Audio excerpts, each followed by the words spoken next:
ಪಾದರಕ್ಷೆಗಳಿಗೂ ಇದೆ ವಾಸ್ತು ನಿಯಮ.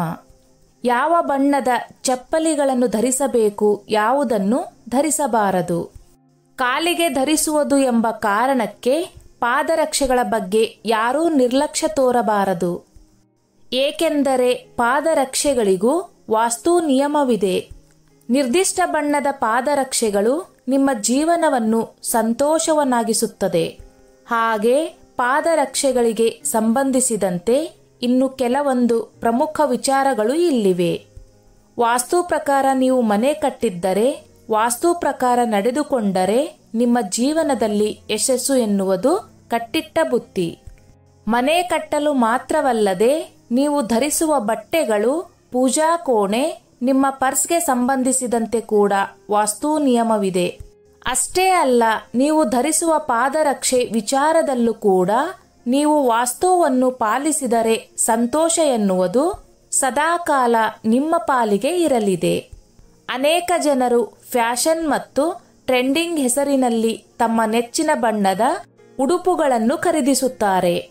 ಅದಕ್ಕೆ ಮ್ಯಾಚ್ ಆಗುವಂತ ಪಾದರಕ್ಷೆಗಳನ್ನು ಕೂಡ ಖರೀದಿಸುತ್ತಾರೆ. ಆದರೆ ನೀವು ಕೆಲವೊಂದು ಬಣ್ಣದ ಪಾದರಕ್ಷೆಗಳನ್ನು ಧರಿಸುವುದರಿಂದ ಜೀವನದಲ್ಲಿ ಹಲವಾರು ಸಮಸ್ಯೆಗಳನ್ನು ಎದುರಿಸಬೇಕಾಗುತ್ತದೆ. ಏಕೆಂದರೆ ಕೆಲವು ಬಗೆಯ ಬಣ್ಣಗಳು ಕೆಲವರ ಬದುಕಿನ ಮೇಲೆ ನಕಾರಾತ್ಮಕ ಪರಿಣಾಮಗಳು ಬೀರುತ್ತವೆ. ಆದ್ದರಿಂದ ವಾಸ್ತು ಪ್ರಕಾರ ನೀವು ಯಾವ ಬಣ್ಣದ ಪಾದರಕ್ಷೆಗಳನ್ನು ಧರಿಸಬೇಕು ಎಂಬುದನ್ನು ಇಲ್ಲಿ ತಿಳಿದುಕೊಳ್ಳೋಣ. ಹಳದಿ ಬಣ್ಣದ ಪಾದರಕ್ಷೆಗಳು ಬೇಡ. ವಾಸ್ತುಶಾಸ್ತ್ರದ ಪ್ರಕಾರ ಹಳದಿ ಬಣ್ಣದ ಪಾದರಕ್ಷೆಗಳನ್ನು ಯಾವುದೇ ಸಂದರ್ಭದಲ್ಲೂ ಧರಿಸಬಾರದು. ಏಕೆಂದರೆ ಈ ಬಣ್ಣ ಗುರುವನ್ನು ಪ್ರತಿನಿಧಿಸುತ್ತದೆ. ಈ ಬಣ್ಣದ ಪಾದರಕ್ಷೆ ಧರಿಸುವುದರಿಂದ ನೀವು ಗುರುವಿಗೆ ಅಗೌರವ ತೋರುತ್ತೀರಿ ಎಂದರ್ಥ. ನಿಮ್ಮ ಜಾತಕದಲ್ಲಿ ಗುರುವಿನ ಸ್ಥಾನವು ದುರ್ಬಲವಾಗುತ್ತದೆ. ವಾಸ್ತು ಪ್ರಕಾರ ಗುರು ದುರ್ಬಲನಾಗಿದ್ದರೆ ನೀವು ಅನೇಕ ಸಮಸ್ಯೆಗಳನ್ನು ಎದುರಿಸಬೇಕಾಗುತ್ತದೆ. ವಿಶೇಷವಾಗಿ ನೀವು ಮಾಡುವ ಪ್ರತಿಯೊಂದರಲ್ಲೂ ನೀವು ಯಶಸ್ಸು ಕಾಣದೆ ನಿರಾಸೆಗೊಳ್ಳುವಿರಿ. ಹಣಕಾಸಿನ ಸಮಸ್ಯೆಗಳು ನಿಮ್ಮನ್ನು ಕಾಡುತ್ತವೆ. ನಿಮ್ಮ ಮನೆಯಲ್ಲಿ ಅಶಾಂತಿ ಇರುತ್ತದೆ.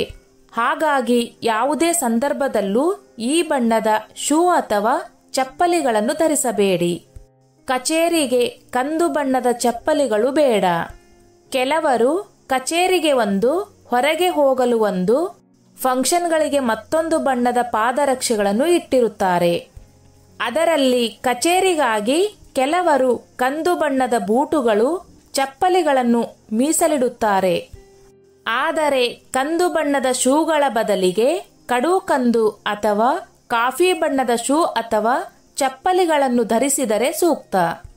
ಪಾದರಕ್ಷೆಗಳ ಬಗ್ಗೆ ನೀವು ತಿಳಿದುಕೊಳ್ಳಬೇಕಾದ ವಿಚಾರಗಳು. ವಾಸ್ತುಶಾಸ್ತ್ರದ ಪ್ರಕಾರ ಕಪ್ಪು, ಬಿಳಿ, ನೀಲಿ, ಹಸಿರು ಬಣ್ಣಗಳ ಪಾದರಕ್ಷೆ ಅಥವಾ ಚಪ್ಪಲಿಯನ್ನು ಧರಿಸಬೇಕು. ಇವುಗಳನ್ನು ಧರಿಸುವುದರಿಂದ ನಿಮಗೆ ಯಾವುದೇ ರೀತಿಯ ತೊಂದರೆಯಾಗುವುದಿಲ್ಲ. ನೀವು ಪ್ರತಿ ಪ್ರಯತ್ನದಲ್ಲಿ ಯಶಸ್ವಿಯಾಗುತ್ತೀರಿ. ವಾಸ್ತುಶಾಸ್ತ್ರದ ಪ್ರಕಾರ ನಿಮ್ಮ ಪಾದರಕ್ಷೆಗಳನ್ನು ಮೆಟ್ಟಿಲುಗಳ ಕೆಳಗೆ ಇಡಬಾರದು. ಇದನ್ನು ವಾಸ್ತು ಪ್ರಕಾರ ದೋಷವೆಂದು ಪರಿಗಣಿಸಲಾಗಿದೆ.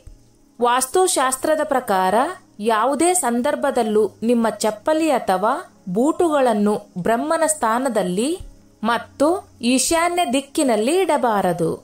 ಮನೆ ಒಳಗೆ ಹೋಗುವ ಮುನ್ನ ನಿಮ್ಮ ಬೂಟುಗಳು ಅಥವಾ ಚಪ್ಪಲಿಗಳನ್ನು ನಿಮ್ಮ ಮನೆಯ ಮುಖ್ಯ ದ್ವಾರದ ಮುಂಬಾಗಿಲಿನ ಎದುರು ಇಡಬೇಡಿ. ಬದಲಿಗೆ ಪಕ್ಕಕ್ಕೆ ಸರಿಯಾಗಿ ಜೋಡಿಸಿ ಇಡಿ. ಮುರಿದ ಅಥವಾ ಹಾನಿಗೊಳಗಾದ ಚಪ್ಪಲಿಗಳನ್ನು ಜನರು ಮನೆಗಳಲ್ಲಿ ಇಡುವುದನ್ನು ನೀವು ಆಗಾಗ್ಗೆ ನೋಡಿರಬಹುದು. ಅದನ್ನು ರಿಪೇರಿ ಮಾಡಿ ಇಡುತ್ತೇವೆ ಎಂದು ಭಾವಿಸಿ ಮನೆಯಲ್ಲೇ ಇಡುತ್ತಾರೆ. ಆದರೆ ಒಡೆದ ಚಪ್ಪಲಿಗಳು ಮನೆಯಲ್ಲಿ ಗಲಾಟೆಗಳನ್ನು ಉಂಟು ಮಾಡುತ್ತವೆ. ಮುರಿದ ಚಪ್ಪಲಿಗಳನ್ನು ತಕ್ಷಣವಾಗಿ ಮನೆಯಿಂದ ತೆಗೆದುಹಾಕಲು ಪ್ರಯತ್ನಿಸಿ. ಅನೇಕ ಬಾರಿ ಚಪ್ಪಲಿಗಳನ್ನು ತೆಗೆಯುವಾಗ ಚಪ್ಪಲಿಗಳು ಚಪ್ಪಲಿಗಳ ಮೇಲೆ ಅಂಟಿಕೊಂಡಿರುತ್ತವೆ. ಅಂತಹ ಪರಿಸ್ಥಿತಿಯಲ್ಲಿ ಈ ರೀತಿ ಚಪ್ಪಲಿಯನ್ನು ನೋಡುವುದು ಅಶುಭ ಎಂದು ಹೇಳಲಾಗುತ್ತದೆ. ಒಬ್ಬ ವ್ಯಕ್ತಿಯ ಚಪ್ಪಲಿಯಲ್ಲಿ ಇನ್ನೊಂದು ಚಪ್ಪಲಿ ಅಂಟಿಕೊಂಡಿದ್ದರೆ ಅಥವಾ ಚಪ್ಪಲಿಗಳು ತಲೆ ಕೆಳಗಾಗಿ ತಿರುಗಿದ್ದರೆ ತಕ್ಷಣ ಅವುಗಳನ್ನು ತೆಗೆದುಹಾಕಿ. ಇದನ್ನು ಮಾಡದಿದ್ದರೆ ಚಪ್ಪಲಿ ಧರಿಸುವವರ ಮೇಲೆ ರೋಗಗಳ ನೆರಳು ಬೀಳಲಾರಂಭಿಸುತ್ತದೆ. ಮನೆಯ ಬಾಗಿಲಲ್ಲಿ ಚಪ್ಪಲಿ ಇಡುವುದರಿಂದ ಮನೆಗೆ ಯಾವುದೇ ಸೌಭಾಗ್ಯ ಸಿಗುವುದಿಲ್ಲ. ಯಾರಿಂದಲೂ ಶೂ ಅಥವಾ ಚಪ್ಪಲಿಗಳನ್ನು ಉಡುಗೊರೆಯಾಗಿ ತೆಗೆದುಕೊಳ್ಳಬೇಡಿ.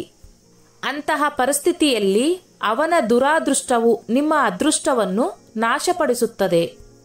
ಮುರಿದ ಬೂಟುಗಳು ಮತ್ತು ಚಪ್ಪಲಿಗಳನ್ನು ಧರಿಸುವುದನ್ನು ಸಹ ನೀವು ತಪ್ಪಿಸಬೇಕು.